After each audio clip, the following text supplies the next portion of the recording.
என்னடா பற்ற வச்சு காட்டுறியான்னு பார்க்குறியா? முடியல, சும்மா ஒரு ஓப்பனிங் கொடுக்கலாம் தான். ஆக்சுவலாக வந்து லாஸ்ட்டாக ஒரு வீடியோ போட்டிருப்பேன். அந்த வீடியோவுடைய இன்னொரு கண்டினியூவேஷன் கூட வச்சுக்கலாம். அது வந்து சட்டசபையில் நடந்தப்போ மது சாராய ஆலைகள் குறித்து பேசியிருப்பாங்க. அப்போ அது ரிலேட்டடாக நம்ம வந்து பேசணும். ஒரு பார்ட்டு தான் பேசணும். அடுத்தது வந்து பார்த்திங்கன்னா, இப்போ நான் பேச போகிறது அதோடைய கண்டினியூஷன்ஸில் பல விஷயங்கள் பேசியிருக்காங்க. அதில் முக்கியமான ஒரு விஷயமா என்னென்னு பார்த்திங்கன்னா, திரு அமைச்சர் மினிஸ்டர் ஆதவ் அர்ஜுனா அவர் என்ன பேசியிருக்காரு அப்படின்னு பார்த்திங்கன்னா, திடீர்னு ஒரு கோவப்பட்டு ஏஞ்சிப்பார். என்னன்ட்டுனா, லாட்ரி அப்படின்னு ஒரு வார்த்தையை விட்டதால் அவருக்கு ஒரு ஹைப் ஆகிருக்கும், டென்ஷன் ஆகிருக்கும். ஒய் பிகாஸ் அவர் இப்போ அந்த ஃபேமிலியோட டச்சில் இல்லைன்றதுனாலையா, இல்லை என்ன காரணம்னு எனக்கு தெரியல. அதாவது நான் என்ன அதை ஃபீல் பண்ணேன்னா, அவருக்கு அதில் ஒரு டென்ஷன் ஆகிட்டாருன்றதுனால அதை ஏஞ்சிட்டு, லாட்ரி குடும்பத்தில் இருந்து நீங்கள் ஒரு 900 கோடி வாங்கியிருக்கீங்க, அது நீங்கள் எதுக்கு வாங்கினீங்க அப்படின்னு சொல்லிட்டு ஒரு பெரிய டிபேட்டாக அவர் கேட்குறாரு. என்ன அவர் சொல்ல நினைக்கிறாருன்னா, நீங்கள் வந்து 900 கோடி அமௌண்ட்டை வந்து அன்எத்திக்கலாக வாங்கியிருக்கீங்கன்னு சொல்ல வர்றாரு. விச் மீன்ஸ் பிரைப், லஞ்ச பணமாக வாங்கியிருக்கீங்க, விச் இஸ் நாட் அக்கௌண்டபிலிட்டின்ற மாதிரி அவர் சொல்ல வர்றாரு. அதுதான் ஆக்சுவலாக லஞ்ச பணம். அக்கௌண்டபிலிட்டியில் வராதது எல்லாமே லஞ்ச பணம் தான். இல்லைனா நீங்கள் அதுக்கு முறைப்படி கணக்கு செலுத்துவீங்க இல்லையா? ஸோ இப்போ அதை அவர் கேட்குறாரு. அதை வந்து யாருக்கிட்ட கேட்குறாருன்னா, திரு எம்எல்ஏ உதயநிதி ஸ்டாலின் அவர்கிட்ட கேட்குறாரு. இப்போ அவர் அதுக்கு ஏஞ்சி கவுண்டருக்காக அவர் என்ன சொல்கிறாரு, திரும்பி கொடுத்தது உங்கள் மாமனார் மார்ட்டின் தான், அவரை தான் கேட்கணும்னு அவர் பதிலுக்கு ஒரு சிம்பிளான ஒரு பதிலாக சொல்லிடுறாரு. இது எப்படின்னா, ஒரு ஸ்கூலில் பேசுவாங்க இல்லையா, நீ தப்பு பண்ணிட்டேன் நான் தப்பு பண்ணிட்டேன்ற மாதிரியான ஒரு கான்வர்சேஷன் தான்.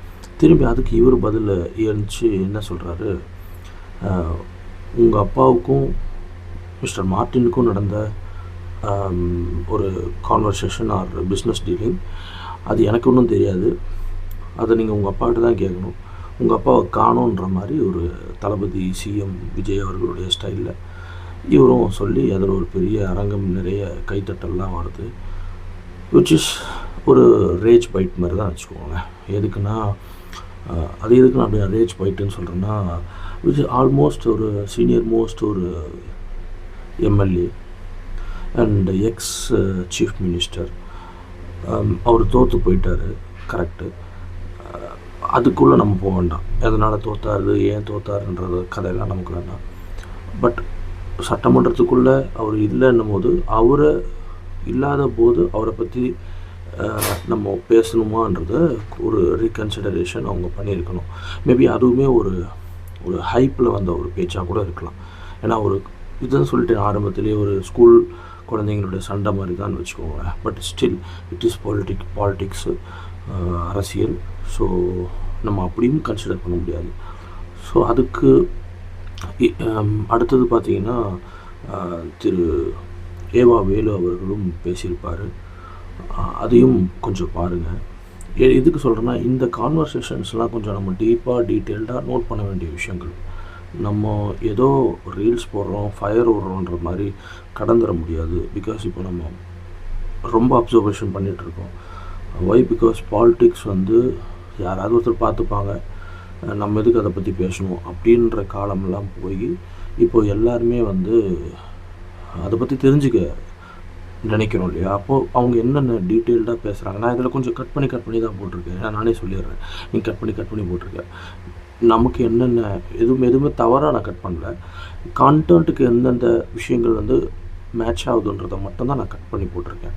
இப்போ அதில் அவங்க என்ன சொல்ல வராங்கன்னா, திரு ஏவா வேலு அவர்களும் வந்து என்ன சொல்ல வர்றாருன்னா, இது வந்து நாங்கள் ஒன்றும் இதுவாக வாங்கலை, அவங்களுக்கு வந்து ஒரு ஒப்பந்தம் ரீதியாக தான் நாங்கள் தரோம், ஒரு பிஸ்னஸ்க்காக தான் நாங்கள் பண்ணுறோம் அப்படின்னு சொல்லி அவர் அதுக்கு நியாயம் பேசுகிறாரு.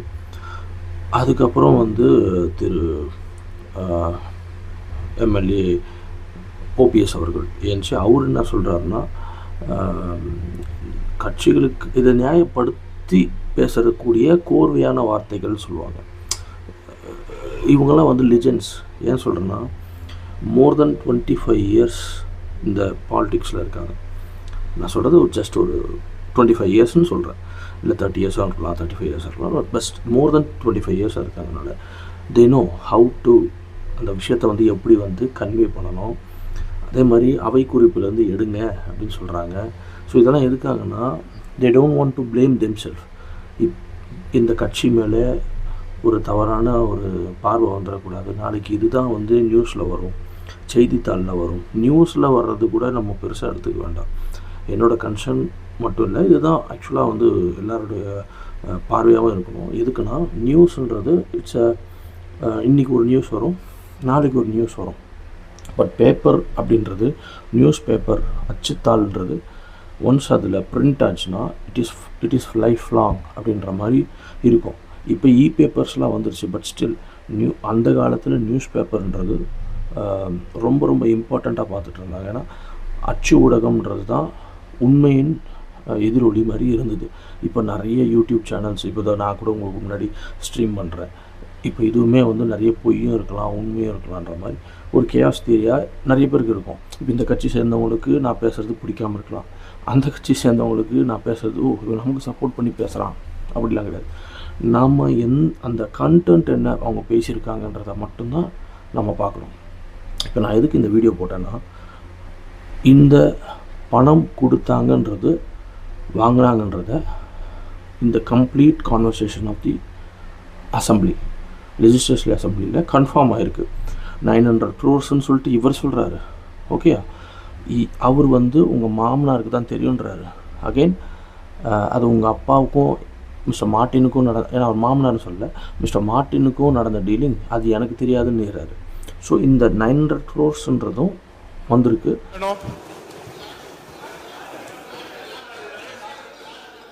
பேசுங்க. ஒரே ஒரு நிமிஷம். மாண்புமிகு உறுப்பினர் லாட்டரிங்கிறாங்க. திரு உதயநிதி அவர்கள் சொல்லணும், ஏன் 900 கோடி ரூபாய் லாட்டரி நிறுவனம் வாங்கினாங்க திமுக? பதில் சொல்லட்டும். பதில் சொல்லுங்க. தைரியம் இருந்தா லாட்டரி நிறுவனம் இருந்து 900 கோடி ரூபாய் திரு மு.க. ஸ்டாலின் அவர்கள் ஏன் வாங்கினார்கள்? தைரியம் இருந்தா சொல்லுங்க. அப்ப சொல்லுங்க. நான் எந்த தொழிலையும் இல்லை, எந்த நிறுவனம் நடத்தல. தைரியம் இருந்தா ஏன் நடத்துறாங்கன்னு சொல்லுங்க. அதுக்கப்புறம் பதில் சொல்லலாம். மாண்புமிகு எதிர்க்கட்சி தலைவர். மாண்புமிகு பேரவைத் தலைவர் அவர்களே, நம்முடைய அமைச்சர் அவர்கள் திமுக ஏன் லாட்டரி நடத்துகின்ற நிறுவனத்திடம் என்று ஃபண்டு வாங்கினாங்க அப்படின்னு கேட்குறாரு. அது கொடுத்தது அவருடைய மாமனார் தான். அவருடைய மாமனார்கிட்ட கேட்டு அந்த விளக்கத்தை அவர் பெற்றுக்கொள்ள வேண்டும். அது அவரும் உங்க அப்பாவுக்கு மட்டும்தான் தெரியும். உங்க அப்பா கிட்ட தான் கேட்கணும், எனக்கு தெரியாது. அப்பாவை இங்க காணோம்.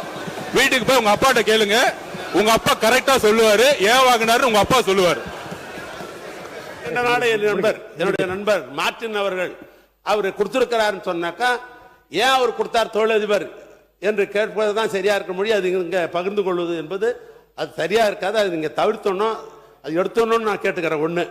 இன்னொன்று, எங்கள் கட்சியை சேர்ந்த பொருளாளர் அவர்கள் சாராய தொழிற்சாலை நடத்துகிறார் என்று ஒரு கேள்வி கேட்கிறாங்க. அது நாம நேரடியாக போய் பொருளாளர் பண்ணிட முடியாது.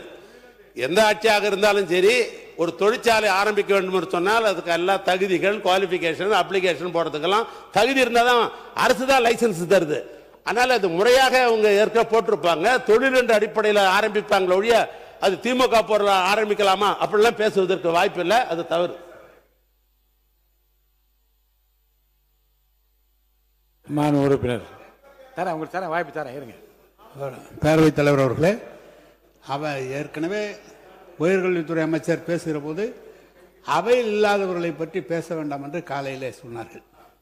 இப்போது முன்னாள் முதலமைச்சர்களை பற்றி நேரம் அப்பாவை கேளுங்க, மாமாவை கேளுங்கலாம், எல்லாம் அவை குறிப்பிலேருந்து எடுங்க அப்படிலாம் கேட்கறது. அவை குறிப்பிலேருந்து எடுங்க.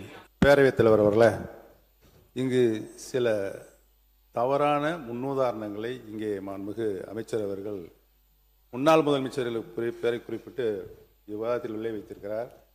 அந்த நன்கொடை என்பது அகில இந்திய ரீதியில் பாரதிய ஜனதா கட்சி வாங்கியிருக்கிறது, காங்கிரஸ் வாங்கியிருக்கிறது, மற்ற கட்சிகள் எல்லாம் அந்த பணம், அது அந்த பணம் நான் சொல்லி முடிச்சிருக்கேன், வாங்கியிருக்கு இருங்க, வாங்கியிருக்கிறது.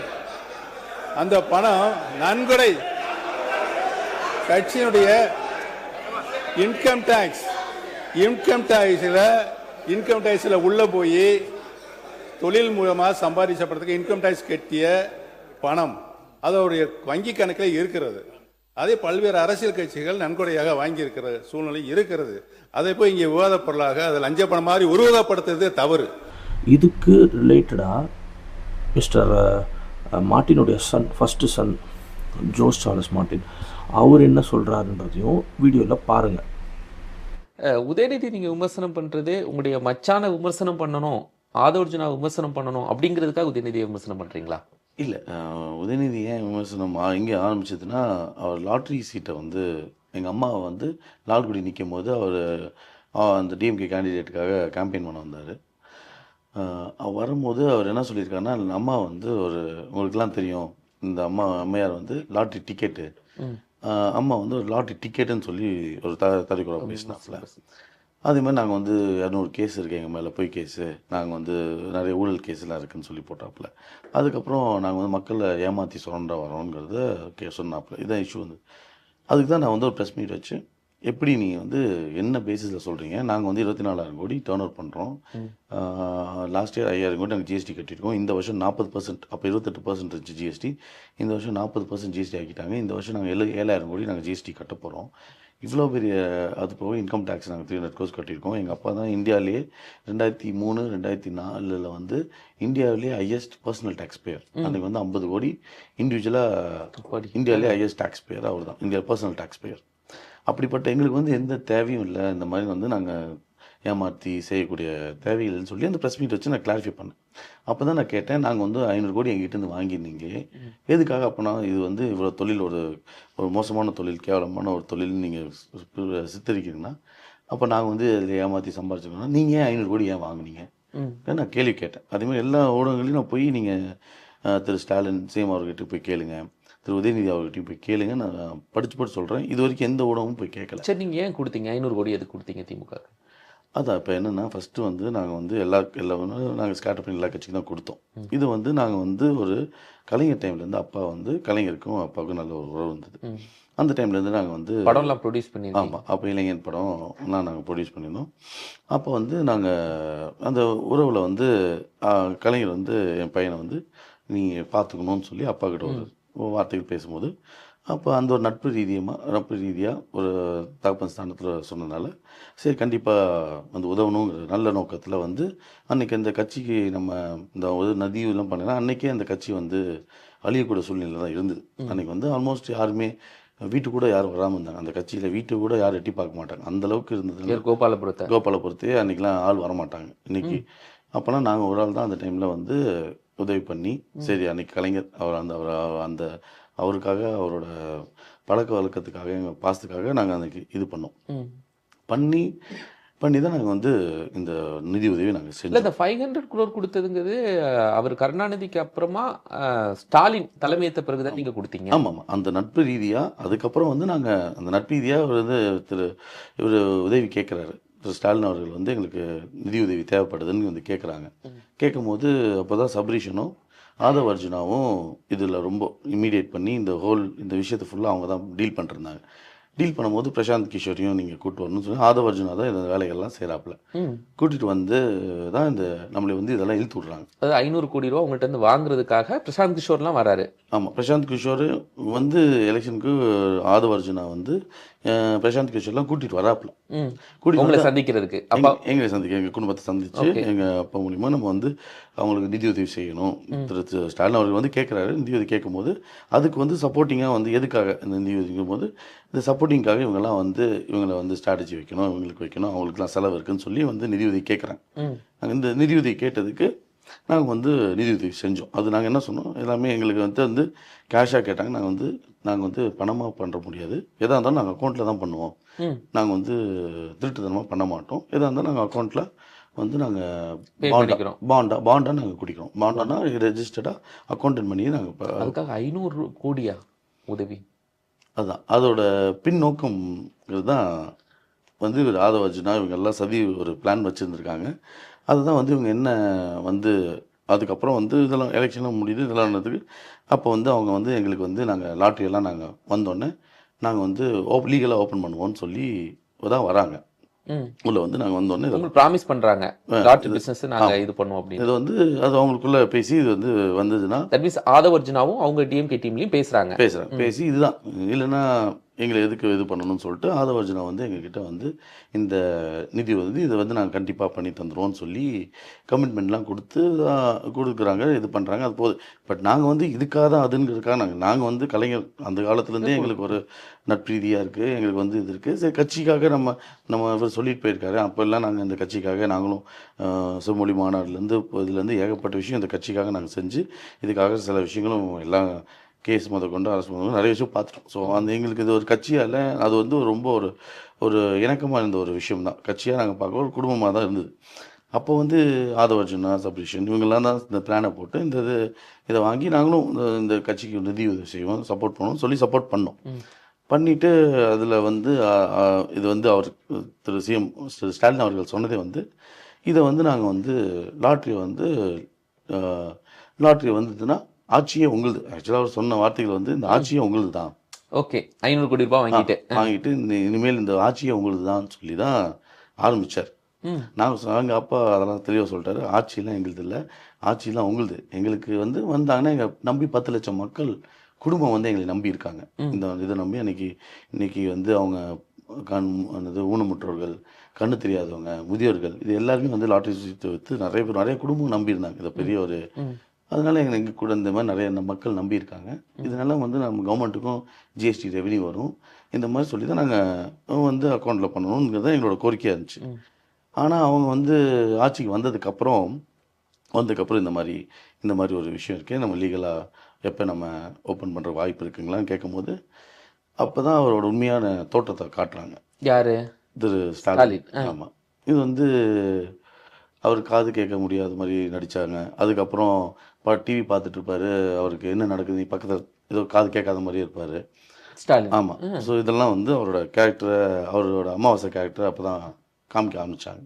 நீங்கள் போய் சந்தித்து பேச போகும்போது இது நடக்குது. இந்த நடந்த ஒன்று தான் வந்து என்ன சொல்கிறாங்கன்னா குறுகிய காலம் கொஞ்சம் ஒரு 3 மாதம் ஆகுது 6 மாதம் ஆகுது டைம் போக இது என்னங்கிற மாதிரி கேட்கும்போது அப்போ தான் இவங்க என்ன சொல்கிறாங்கன்னா இதுல உதயநிதியும் இன்வால்வ்டு தான். உதயநிதியும் ஒரு ஸ்டாலின் 2 பேரும் என்ன சொல்கிறாங்கன்னா நீங்கள் வந்து கள்ளத்தனமாக பண்ணிக்கோங்க, இந்த லாட்ரியை வந்து நீங்கள் கள்ளத்தனமாக பண்ணிக்கோங்க, பண்ணிவிட்டு நீங்கள் சம்பாரிச்சுக்கோங்க, எவ்வளோ வேணால் சம்பாரிச்சுக்கோங்கன்னு சொல்கிறாங்க. இன்னைக்கு டெப்யூட்டி சிஎம்மாக இருக்கக்கூடிய டெப்யூட்டி சிஎம் அண்ட் சிஎம் 2 பேரும் சொல்கிறாங்க. நாங்கள் என்ன சொன்னோம், அப்பா ரொம்ப தெளிவாக சொல்லிட்டாரு, எங்களுக்கு காசுக்கோ இதுக்கோ எந்த குறையும் இல்லை, இறைவன் புண்ணியத்தில் நாங்கள் நல்லா குடும்பமே நல்லா இருக்குது. நான் இன்றைக்கி பண்ணுற தொழில் வந்து அடுத்த ஜென்ரேஷனுக்கு எந்த ஒரு பிரச்சனை இல்லாமல் இருக்கணும்.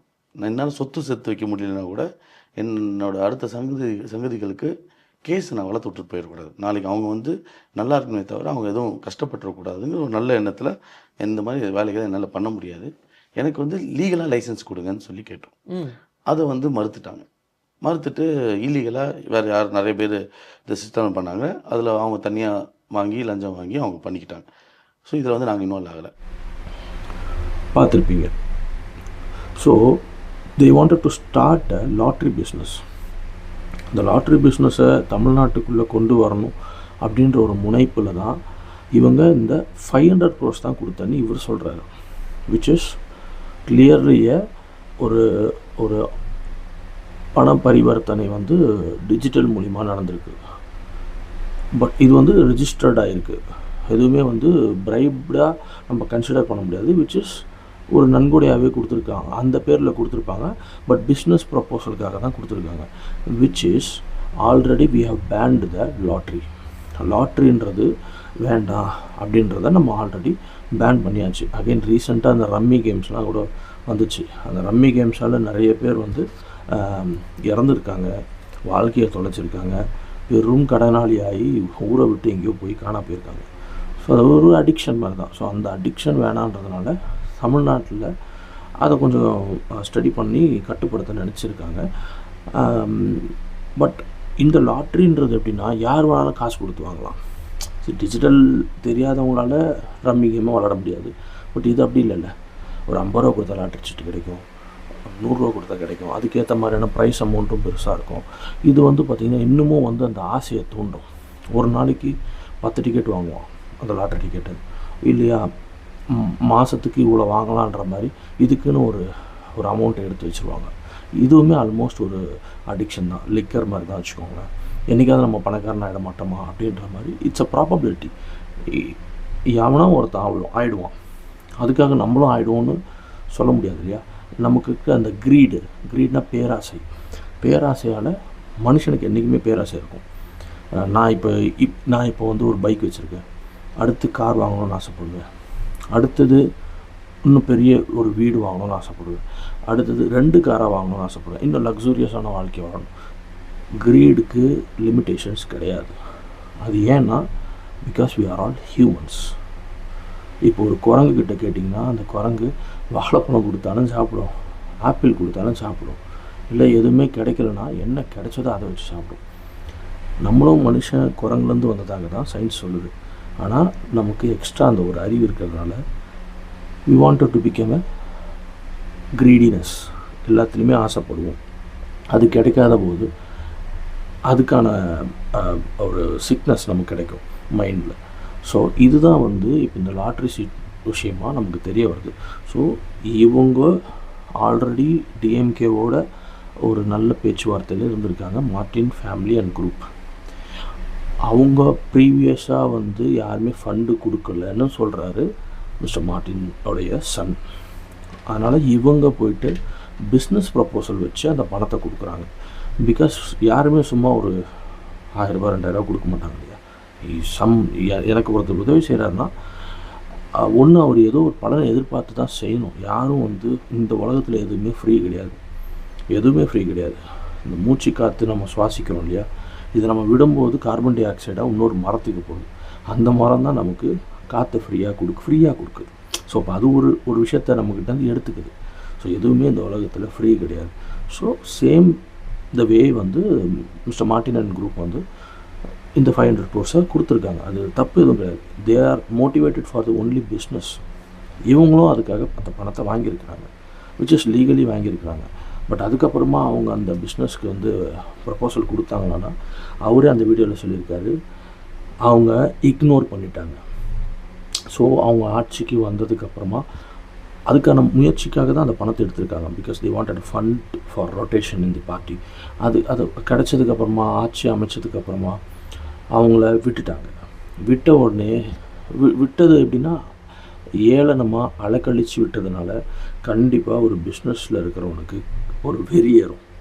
ஏன்னா நம்ம வந்து எவ்வளோ பேர் நம்ம பார்த்துருக்கோம், நம்மளை வந்து இப்படி ஒரு கொச்சப்படுத்துகிறாங்களே அப்படின்ற ஒரு மைண்ட் செட்டப் வந்திருக்கும். ஸோ அடுத்தது அவங்க எடுத்த முடிவு அதெல்லாம் வந்து அடுத்த பார்ட்டில் நான் சொல்கிறேன். ஏன்னா அதுக்கு அடுத்தது அவர் ஒரு சில விஷயங்கள் சொல்லியிருக்காரு. பட் இது வரைக்கும் பார்த்திங்கன்னா மிஸ்டர் ஸ்டாலின் அவர்களும் வந்து அவரோட நடந்துக்கிட்ட போக்கை வந்து இவர் எக்ஸ்பிளைன் பண்ணியிருப்பார். ஒரு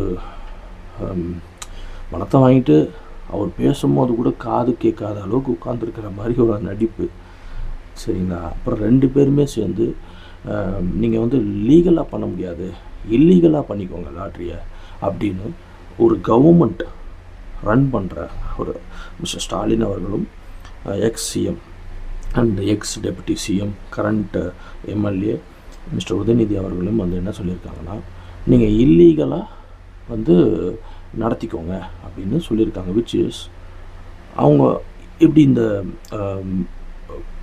வீடெல்லாம் வந்து தமிழ்நாடு முழுக்க சுற்றிட்டுருக்கு. வீடுனா கட்டுற வீடு கிடையாது, ஒரு சிலருக்கு புரியாது. வீடுனா அந்த கஞ்சா பொருட்கள் எப்படி வந்து தமிழ்நாடு முழுக்க சுற்றுச்சோ எல்லாமே. இப்போ எனக்கு ஒரு சந்தேகத்தை கிரியேட் பண்ணுறது என்னென்னா, இல்லீகலாக நீ செஞ்சுக்கோ அப்படின்னு இவங்க சொல்லியிருக்கிறாங்களோ. ஏன்னா இந்த கன்ஃபெஷனை கொடுத்ததும் மிஸ்டர் ஜோஸ் மார்டின் அவர்கள் தான். எதுக்குன்னா அவர் சொல்லியிருக்காரு பாருங்கள், அவரே சொல்லியிருப்பார், நீங்கள் இல்லீகலாக செஞ்சுக்கோங்க, பட் அந்த இல்லீகல் எங்களுக்கு வேண்டாம், நாங்கள் லீகலாக செய்ய தான் வந்திருக்கோம் அப்படின்னு சொல்லிட்டு அவர் அந்த அந்த கான்வர்சேஷன், அந்த பிஸ்னஸ் ப்ரப்போசலை அங்கேயே ஸ்டாப் பண்ணிட்டு வேற ஒரு விஷயத்த எடுத்து சொல்லியிருக்காரு. அதை நம்ம அடுத்தது பார்ப்போம், இன்னும் டீட்டெயிலாக பார்த்துட்டு. பட் இதுவே வந்து மிக தவறான ஒரு செயல் தான் டிஎம்கே வந்து பண்ணது. அண்ட் அகெயின் இப்போது டிவிகேவும் இதை செய்வாங்களா? ரெண்டாவது எல்ஜேகே கட்சின்னு ஒன்று உருவாகிறதுக்கான காரணமும் இந்த பாயிண்டில் இருந்து தான் ஆரம்பிச்சிருக்கணும். ஒய்? பிகாஸ் அவங்க business peoples, they have money, they have business, they have funds. So அவங்க அதோடைய எதிர்ப்பின் வெளிப்பாடாக தான் இப்போ ஒரு கட்சியே வந்திருக்கு. பாய்.